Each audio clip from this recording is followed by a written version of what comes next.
अस्सलाम वालेकुम my dear students. आज का हमारा topic of discussion the last type of fat soluble vitamin that is called vitamin K. So vitamin के एक ऐसा विटामिन होता है जो कि जितने भी विटामिन आप पढ़ते हैं उन तमाम विटामिन में से विटामिन के एक वाहिद विटामिन होता है जिसका ताल्लुक क्लॉटिंग से होता है। इट मीन्स दैट ऐसा विटामिन जो कि आपके ब्लड में क्लॉट करने में हेल्प आउट करता है। सो फॉर एग्जाम्पल अगर आपको कहीं कट लग जाता है या इंजरी हो जाती है फिर क्या होता है कि ब्लीडिंग स्टार्ट हो जाती है। थोड़ी देर के बाद ऑटोमेटिकली ब्लड स्टॉप हो जाता है। वो हमारी बॉडी के अंदर मौजूद क्लॉटिंग फैक्टर्स की वजह से स्टॉप होते हैं। आपको पता है कि ब्लड सेल्स के अंदर आरबीसीज, डब्ल्यूबीसीज, प्लेटलेट्स होते हैं। आरबीसीज का काम ये होता है कि ये ऑक्सीजन को कैरी करता है। डब्ल्यूबीसी का काम क्या होता है, डिफेंस सेल्स होते हैं। जबकि प्लेटलेट्स का काम ये होता है कि ये हमारे ब्लड को स्टॉप करवाता है, क्लॉटिंग में हेल्प आउट करता है। क्लॉटिंग फैक्टर्स, प्लेटलेट्स, वाइटामिन्स क्या काम करते हैं, ये जब आपस में मिलते हैं हमारी बॉडी में ब्लड को जमाने में हेल्प आउट करते हैं, क्लॉट में हेल्प आउट करते हैं। अगर हमारी बॉडी में ब्लड क्लॉट नहीं होगा, यानी अगर कहीं पे कट लग जाता है वहाँ पे प्लेटलेट्स और वाइटामिन्स के नहीं होंगे फिर क्या होगा, एज ए रिज़ल्ट कि हमारी बॉडी में एबनॉर्मल ब्लीडिंग होगी, ब्लड लॉस होगा और as a result patient expire भी हो सकता है। अगर कट लगता है तमाम फैक्टर्स आके जमा हो जाता है और ब्लड स्टॉप हो जाता है। ठीक हो गया। इससे ये होता है कि हमारा ब्लड जो है वो रिलीज़ होने से बच जाता है। मसला उस वक्त आता है जब बॉडी के अंदर क्लॉटिंग फैक्टर्स या प्लेटलेट्स या विटामिन के की कमी हो जाती है। फिर क्या होता है कि अगर जो है कहीं पे कट लग जाए या इंजरी हो जाए फिर ब्लड बहुत ज़्यादा लॉस हो जाता है। फिर हम क्या करते हैं कि उनकी बॉडी में क्लॉटिंग नहीं होती और फिर हमें जो है बाहर से विटामिन के का इंजेक्शन लगाना पड़ता है। विटामिन के क्या करता है, बेसिकली ये क्लॉटिंग मैकेनिज्म को प्रमोट करता है, क्लॉटिंग को स्टार्ट करवाता है। ठीक हो गया। अब हम बात कर लेते हैं इसके फर्स्ट ऑफ ऑल इंट्रोडक्शंस के ऊपर। विटामिन के is a fat soluble vitamin. Vitamin के फैट सॉल्युबल होते हैं। आपको पता है कि जो फैट सॉल्युबल वाइटामिन होते हैं उनमें 4 वाइटामिन आते हैं। First one that is vitamin A, vitamin D, vitamin E, vitamin के। 4 वाइटामिन ऐसे हैं जो कि फैटी नेचर होते हैं, ऑयली नेचर होते हैं, लिपिड्स नेचर होते हैं। अब हम बात करते हैं इसके सिनोनियम्स, ये केमिकल नेम्स या मोनोमर्स। फर्स्ट आपके पास आता है एंटी हेमरेजिक विटामिन। हेमरेज का मतलब ये होता है कि excessive bleeding. It means that कि ब्लड का बहुत ज़्यादा लॉस होना। That is called haemorrhage. ये हेमरेज के खिलाफ काम करता है। That is called anti haemorrhagic vitamin. Next आपके पास आता है कोएगुलेशन विटामिन। कोएगुलेशन का मतलब होता है ब्लड को क्लॉट करवाना, ब्लड को जमाना। That is called coagulation vitamin. ये 2 सिनोनियम्स हैं, आपको पता होना चाहिए। नेक्स्ट हम बात करते हैं केमिस्ट्री के ऊपर। इसकी केमिस्ट्री विटामिन की इम्पॉर्टेंट है, आपको पता होना चाहिए। विटामिन के 3 फॉर्म्स में अवेलेबल होता है। First one that is K1, second that is K2, third that is K3।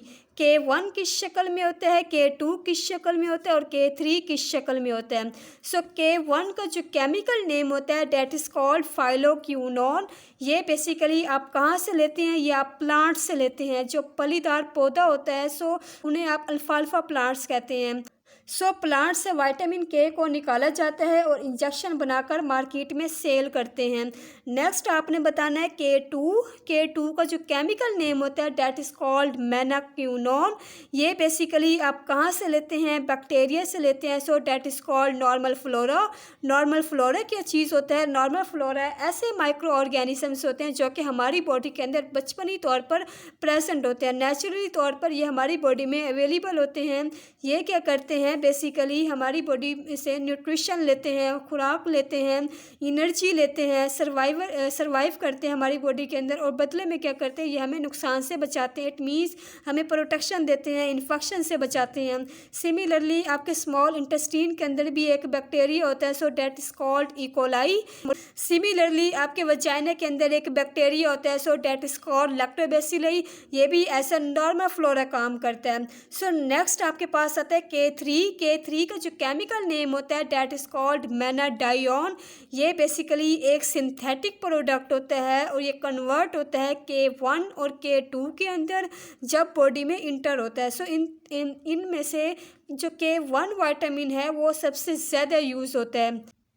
अगर आपने बाहर से इंजेक्शन बनाना हो फिर आप इसको लैब के अंदर भी तैयार कर सकते हैं। इसमें क्या करना पड़ता है, जो सिंथेटिकली तैयार करते हैं उसका केमिकल नेम होता है डैट इज़ कॉल्ड मेनाडायोन, उसको आप कहते हैं K3। और जब आप इसको खाते हैं बॉडी के अंदर जाके ये किस में कन्वर्ट हो जाता है, या तो K1 के अंदर कन्वर्ट हो जाता है या K2 के अंदर कन्वर्ट हो जाता है और फिर बॉडी जाके एक्टिव होता है और बॉडी क्लॉटिंग मैकेनिज़्म को स्टार्ट करवाता है। ठीक हो गया। आप केमिस्ट्री जो है ये बहुत इंपॉर्टेंट है। ये आपके मल्टीपल MCQs बनते हैं कि K1 का केमिकल नेम क्या होता है, K2 का केमिकल नेम क्या है, K3 का केमिकल नेम क्या है और इसको आप कहाँ से लेते हैं। आप यहीं से आप सोर्सेस निकाल सकते हैं। सोर्सेस में आप जो है अल्फा प्लांट से आप ले सकते हैं, जो है बैक्टीरिया हो गया, उसके बाद आपके एनिमल्स और प्लांट्स हो गए। ठीक हो गया। सोर्सेस में आप प्लांट्स से लेते हैं, एनिमल्स से लेते हैं, बैक्टीरिया से लेते हैं। प्लांट्स में आपके पास ग्रीन वेजिटेबल्स हो गए, अल्फाल्फा हो गया, स्पेनिच हो गया। Next animals, fish, meat, egg yolk, liver oil basically कि आपको पता है कि फ़िश के अंदर लिवर होता है। इस लिवर के अंदर एक्सेसिव अमाउंट में विटामिन प्रेजेंट होता है। नेक्स्ट आपने बताना है बैक्टीरिया। ये बेसिकली इंटेस्टिनल बैक्टीरिया के अंदर भी K2 प्रेजेंट होता है that is called E coli. ये सोर्सेस हैं, आप जो है सोर्सेस लिख सकते हैं। तकरीबन जितने भी वाइटामिन्स हैं उन तमाम के सोर्सेस सेम होते हैं। नेक्स्ट आपने बताना है कि फंक्शंस ऑफ विटामिन के। विटामिन के का फंक्शन हमारी बॉडी में क्या रोल प्ले करता है।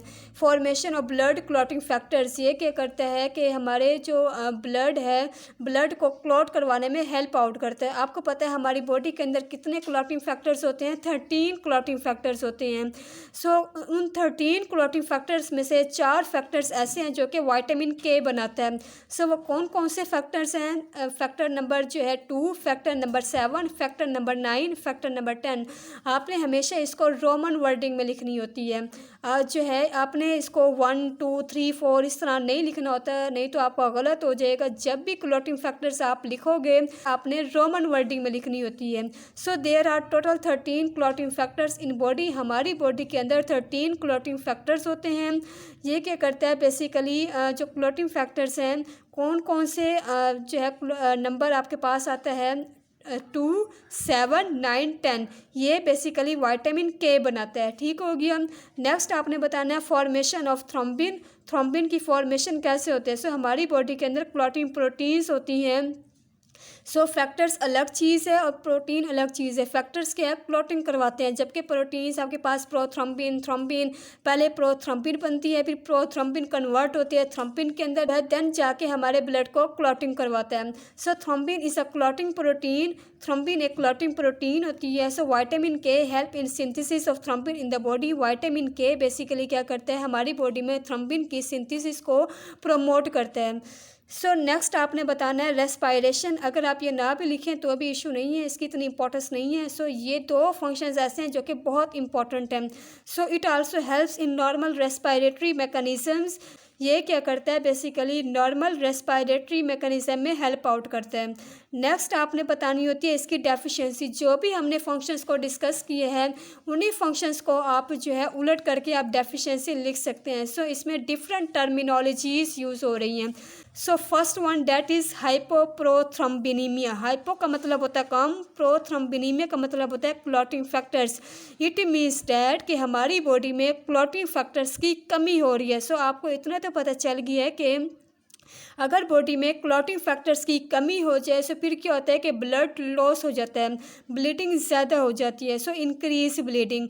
नेक्स्ट आपके पास आता है prolonged prothrombin time. Prothrombin time का मतलब ये होता है कि अगर आप किसी का ब्लड निकालें और उस ब्लड को चेक करें कि कितनी देर में कितनी सेकंड के बाद जो क्लॉट होता है, so that is called prothrombin time. Normally तौर पर जो है वो 15 सेकंड में क्लॉट हो जाता है।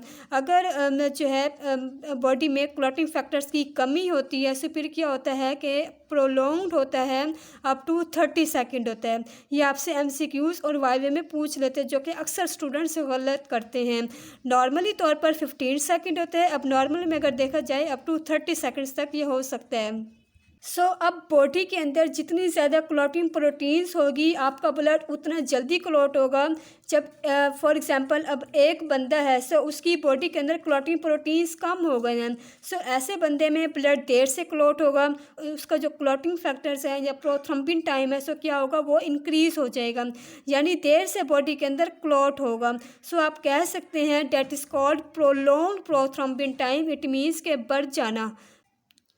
नेक्स्ट आपके पास आता है formation of abnormal clotting factors. अगर बॉडी में विटामिन के की डेफिशिएंसी हो जाए, तो फिर क्लॉटिंग फैक्टर्स की एबनॉर्मलिटीज़ आ सकती हैं। Next haemorrhage. अगर बॉडी में विटामिन के की डेफिशिएंसी हो जाए, तो हैमरेज हो सकता है, ब्लड बहुत ज़्यादा लॉस हो सकता है, जिसकी वजह से क्या होता है कि पेशेंट एक्सपायर भी हो सकता है। नेक्स्ट आपके पास आता है प्रोलॉन्ग क्लॉटिंग टाइम। ठीक हो गया। ये है आपके पास विटामिन के। आई होप आज का लेक्चर आपको समझ आ गया होगा। मुझे उम्मीद है कि ये लेक्चर आप लोगों के लिए बेनिफिट रहा होगा।